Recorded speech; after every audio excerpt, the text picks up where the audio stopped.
நமக்கு எப்ப பயம் வரும்? மனுஷிக எண்ணம் வரும்போது பயம் வரும். இந்த மனுஷிகமான சிந்தை தான் இவருக்கு பயத்தை ஏற்படுத்துச்சு. யாருக்காவது பயம் இருக்கா? உங்க எதிர்கால வாழ்க்கையை பத்தியோ, அல்லது எனக்கு இது நடந்துருமோ, அது நடந்துருமோ, அப்படி ஆயிருமோ, இப்படி ஆயிருமோ, ஏமாற்றப்பட்டுருவோமோ அப்படின்னு ஏதாவது பயம் இருக்கா யாருக்காது?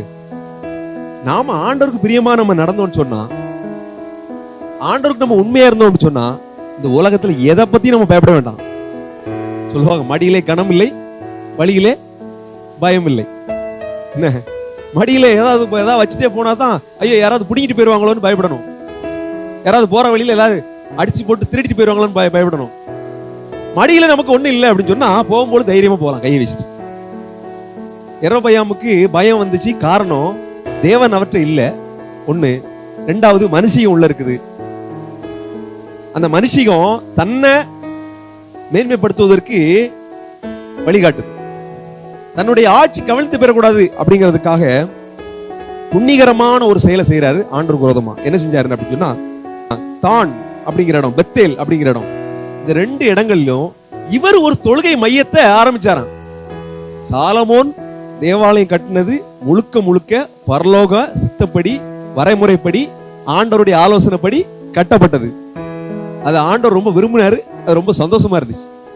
அது தேவ மகிமைக்காக, தேவ பிள்ளை அங்க போய் ஆராதிக்கிறதுக்காக தேவனால் ஏற்படுத்தப்பட்ட ஒரு ஸ்தலம்.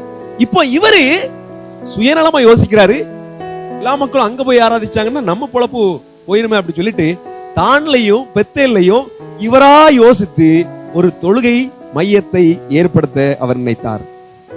அதுல ஆரம்பித்தது மாத்திரம் இல்ல, எல்லா 10 கோத்திரத்தார் நீங்க அங்க போக வேண்டாம், நமக்கு இங்க இடம் ரெடி ஆயிடுச்சு, அதனால எல்லாரும் நீங்க என்ன செய்யணும், இந்த இடத்துல வந்து தொழுது கொள்ளணும் அப்படின்னு சொல்லிட்டு தன்னிச்சையாக செயல்பட்டார் இந்த யெரொபெயாம். வாழ்க்கையில ஆண்டவர் இல்லாம நம்ம வாழ்க்கையில தன்னிச்சையா செயல்படுற எல்லா விஷயங்களுமே ஏமாற்றத்தையும் தோல்வியும் தான் தரும். இது என்னைக்குமே மறந்து போயிடும் நம்ம வாழ்க்கையில. தன்னிச்சையாக தேவன் இல்லாமல் நம்ம வாழ்க்கையில எதை செய்தாலும் நம்ம வாழ்க்கையை அது கீழ் நோக்கி கவிழ்த்து போட்டுவிடும். அப்போ விஷயம் என்ன, தான்லையும் பெத்தேல்லையும் தொழுகை மேய்த்தா என்ன செஞ்சாருங்க போயிட்டு. ஏற்கனவே இஸ்ரவேல் ஜனங்களுக்கு எகிப்தினுடைய டச்சு விடவே இல்லை, உள்ள ஓரமா இருக்கதான் செய்யுது. அதனால இத வாய்ப்பா பயன்படுத்தி அங்க தொழுகை மையத்துல என்ன வைக்கப்பட்டுச்சு, அந்த பொன் கன்று குட்டிகள் வைக்கப்பட்டது. தேவனை விட்டு பின்வாங்கும் பொழுது, தேவனுக்கு பிரியமில்லாத டெசிஷன் எடுக்கும் பொழுது அடுத்த நகர்வும் அப்படிதான் போகும். இது அவ்வளவுதான், வேற ஒண்ணும் இல்லை. ஆண்டவருக்கு பிரியமில்லாம தொழுகை மையத்தை உருவாக்குறாரு. ரெண்டாவது, அந்த தொழுகை மையத்துக்குள்ள கண்ணுக்குட்டியை கொண்டு வைக்கிறாரு. எதுக்கு?